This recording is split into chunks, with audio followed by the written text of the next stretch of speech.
Hello and welcome back. I'm your friendly neighborhood technician. Got the 120 in my garage. So now, today we're going to take this thing apart somewhat. We're not going to get all the way apart. That's too long of a video. So I'm going to take off the crankshaft pulley. Then I'm going to take the water pump off. Then we're going to take the intake manifolds off, which we got to get the fuel rail off and the harness off the top of that.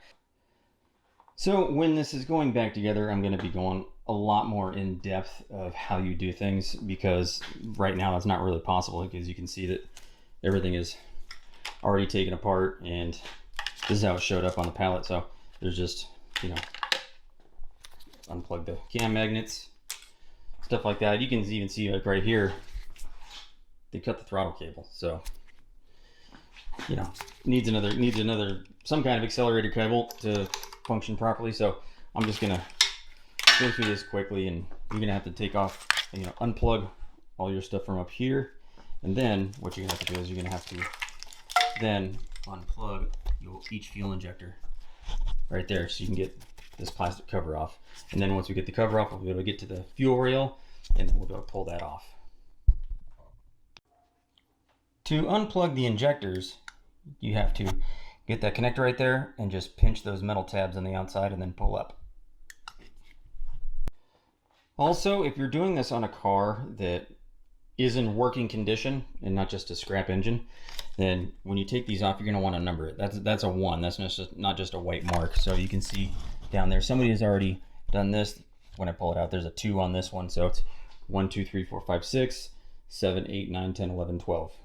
So just to make life easier going back together, make sure you do number the connectors for the fuel injectors. All right, so I got most of the harness off. This may not be the case for you, but it is the case for me. So I'm gonna have to loosen up this lifting eye or remove it completely, because as you can see in there, the fuel injector harness is touching the lifting eye right there. And you can also see that the lifting eye, it does have that coolant passage that goes through it. So I'm gonna have to get that off, because I think they were a little heavy-handed when removing this and shipping it. I think this right here is just bent forwards. So I'm gonna have to loosen that up just to try to get that last connector off. Before you take off the crank pulley, you're gonna have to take off the pulley for the belt tensioner. It's just one 15mm bolt right in the middle. This one right there. All right. Now that the harmonic balancer / crank pulley is out of the way, now we can take off the water pump right here. And as you can see, it's not that easy to turn. So you're going to take off all these 13mm bolts right there. And then there's one right there, and down there. Make sure you pay attention to where the bolts are, because I believe some of these bolts are longer than others. Like this bolt right here might be longer. You can see how deep it has to go. Might be longer than this one right here, which doesn't have as much of a flange.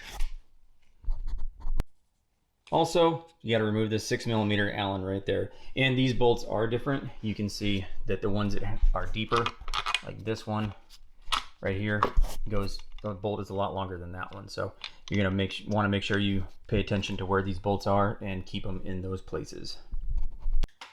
Well, here it is with the water pump off. Get those out of the way. No, I said out of the way. There you go. There's some kind of green sludgy stuff in there. Who knows? But even with the water pump removed, the pulley still doesn't want to spin. So the water pump is toast, which maybe because it sat outside for a long time and it got rust and stuff. You can see the weep hole's all rusty. I don't know. But hopefully this engine is still good, and hopefully it didn't overheat, and that's why it got pulled. When we take the heads off, I'm gonna go and measure the surfaces, the deck surface and the cylinder heads for straightness, and make sure they're not warped. So I'm gonna do that when we get there. Okay, next you're gonna want to take out these 4 5mm bolts. Just one there, then there's one right there, and finally one back here. Then we can get the whole fuel rail out. Okay, a little note. if you're taking off your intake manifolds, you don't need to take the fuel rail off. I'm going to, because I'm going to reseal every single injector, top and bottom. So I want to do that just in case, not just in case, but I want to do it because that's what I'm going to do. And also, I am probably going to have the intake manifold powder coated, possibly, but definitely going to get some kind of treatment on to get this color, you know, taken care of and get it all nice and clean and one uniform color. Probably the same with the valve covers also. There you go. All you have to do is pry straight up, and these injectors pretty much come straight right out. You can pry right here on this spot right there. There's a little space between the actual rail and the intake manifold. You can just get on there. Once you do that, it comes pretty much right up. And then you probably have to get one maybe over here a little bit, and then you can lift it up and it comes right out. Next, to have stuff, or have less stuff dangling off it, I'm going to take off these vacuum lines right here that goes from the driver's side the driver's side intake manifold to the passenger side intake manifold. And this thing's probably going to get replaced also, maybe not.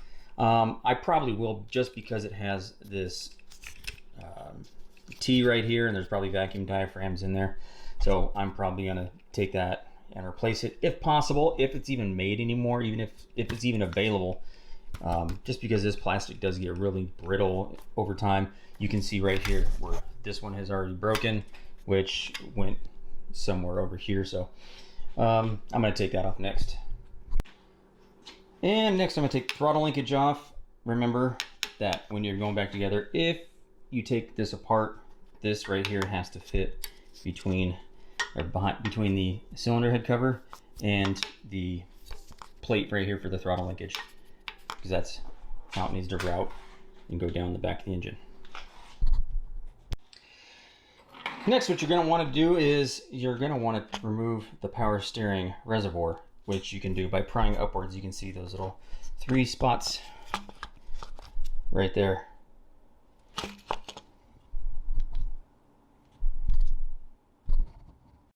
There you can see the 3 holes a lot better. Now what you're going to want to do is remove the intake manifold bolts that are between each of these runners here. You can see there are 2 between each one. There are a total of 14 bolts. You got 2 here, 4, 6, 8, 10, 12, and there's 2 more back here. And just like with the water pump bolts, you're going to want to pay attention to which bolts go where, because this bolt goes right here on the passenger side, and then this one goes on the driver's side. You can see this one is a lot shorter. See the difference between them? So you're going to want to pay attention to that. So the only 2 bolt holes that have the short bolts in it are this one here in the back.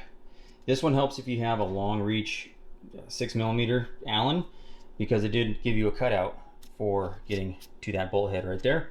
And then the one in the front right here is the other short one. All the other ones are the same length, so that's where they go. Before we remove the intake manifold, you're going to want to either loosen this up or remove it completely. You can see how this goes over the top of the intake manifold. There's not enough room between here, between the bracket and the intake manifold, to actually get it out, and there's not enough room to pull it forward over here, so to navigate getting it around that. So you're going to have to remove it or loosen it up and get it moved towards the rear of the car. Now we're going to lift this straight off. You can see that it's loose, so I'm just going to lift this straight off, and I'm going to set it over here on the table. Alright, here it is with the intake manifold off. There's the intake manifold right there sitting on the table. Now it is a lot really dirty in there. We're going to take these plates off also, and we're going to reseal the bottom of those plates as well. You can see the green seals right here. Now here are the intake valves. What's really crazy is how clean these intake valves are. There's not one tiny bit of buildup on those intake valves.